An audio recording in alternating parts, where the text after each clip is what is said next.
Welcome to today's deep dive. You know that feeling in Tetris when you hit those higher levels?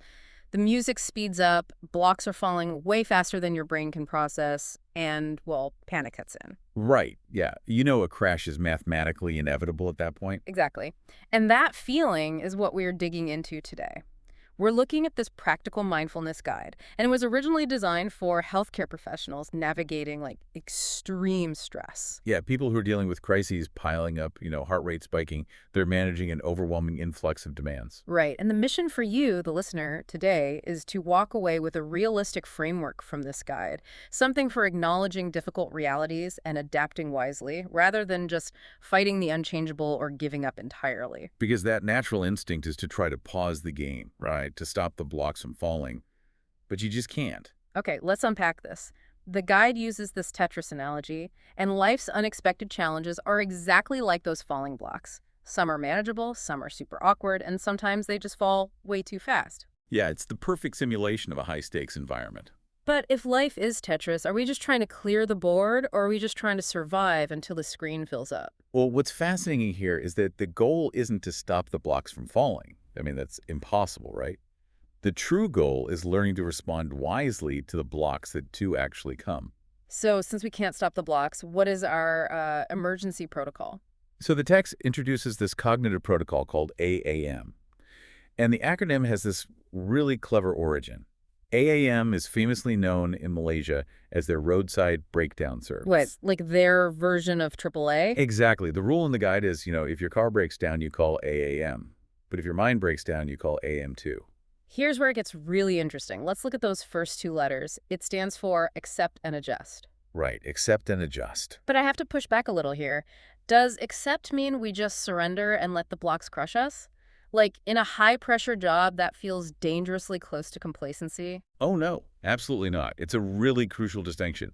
Acceptance here simply means acknowledging reality without fighting the unchangeable. Okay, so not giving up. Right. Mechanically, it's about stopping that panic response. When you get a square block instead of the straight line you desperately needed, you get furious, right? Oh yeah, completely hijacked. Exactly. Your amygdala takes over. You're in fight or flight. But acceptance is the active choice to acknowledge the board exactly as it is.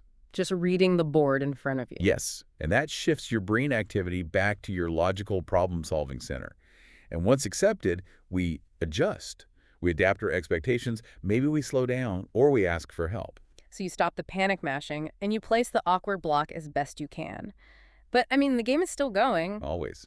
Which brings us to the M, move on. Right, how do we keep playing without dwelling on the mistake? Because that's just human nature. If we connect this to the bigger picture, moving on isn't living in denial. It's not pretending a crash didn't happen. So what is it then? It's about carrying the lesson forward without carrying the suffering forever. If you just stare at the gap you made in your Tetris wall, you're going to miss the next three pieces. Oh, wow. Yes. And I love how the source explains the mechanism for moving on. It brings in Nietzsche here. He who has a why to live can bear almost anyhow. Yes, that quote is so perfect for this. Right, because it shows how purpose drives us forward.